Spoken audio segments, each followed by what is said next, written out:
fourth graders. Today I'm going to read one of my favorite books to you. It is called The Crayon Box That Talked. At the end, I wanted to talk to you a little bit about the message or the literacy word called theme, which is what the author wanted you to learn from the story. And we are going to think about how that theme or message applies to our new class this year. So The Crayon Box That Talked.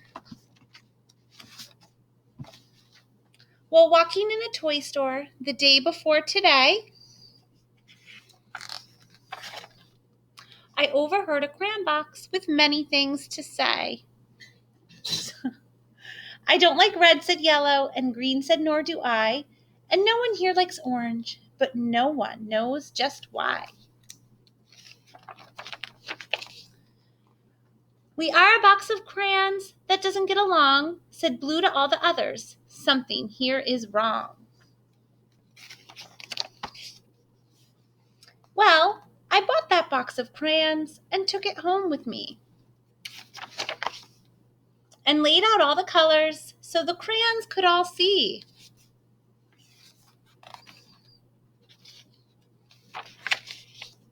They watched me as I colored with red and blue and green and black and white and orange and every color in between.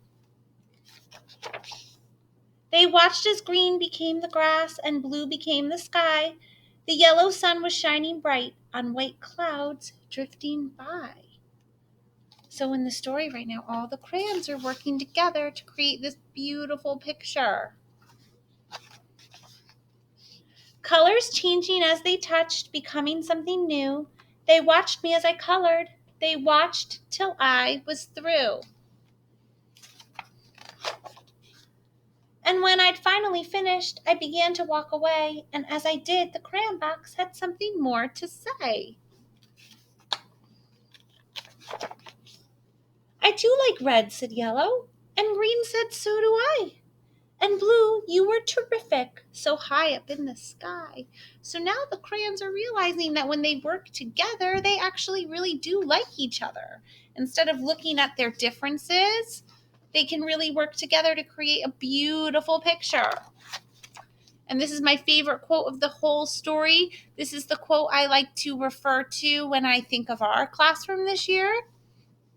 We are a box of crayons, each one of us unique, but when we get together, the picture is complete. Okay. So in our classroom this year, we are like a box of crayons because we are all different. We all come from different families, from different places. We all like different things. We have different personalities. But when we come together as a class, our differences are what make our class unique. So it's really important this year that we are getting along and working together, whether virtually or here in class, or some of us here, some of us virtual, but all of us together in a Google Meet. So the theme of the story or the lesson, what the author wanted us to learn from the story, is that even though we are different, we can all still get along and work together to create a beautiful fourth grade classroom, just like the different colored crayons work together to create a beautiful picture. So I'm hoping this year that we can learn about each other, we can grow from each other.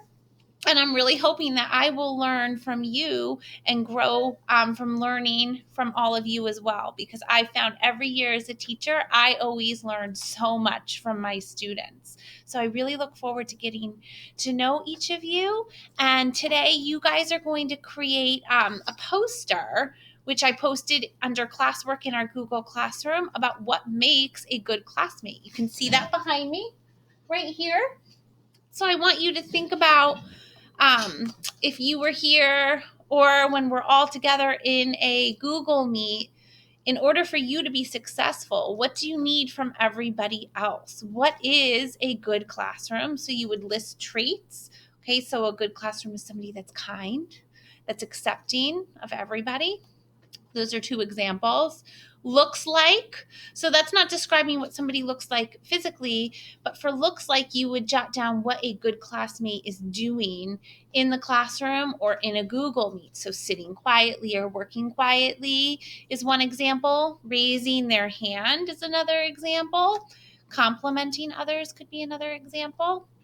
sounds like. So you could say something like complimenting someone. I know we mentioned that for looks like example, but that's also what a good classmate sounds like. They are helping others by complimenting them. Another sounds like could be whispering during partner talks. Let's see, is not. So under is not, you are going to jot down what you wouldn't want to see from somebody who is a good classmate, something that would distract you from being able to complete your work. So that could be shouting out, not raising their hand, and so on and so forth. So jot down as many examples as you can under each category. And I look forward to seeing what you think a good classmate is, looks like, sounds like, and is not. And I will see you soon.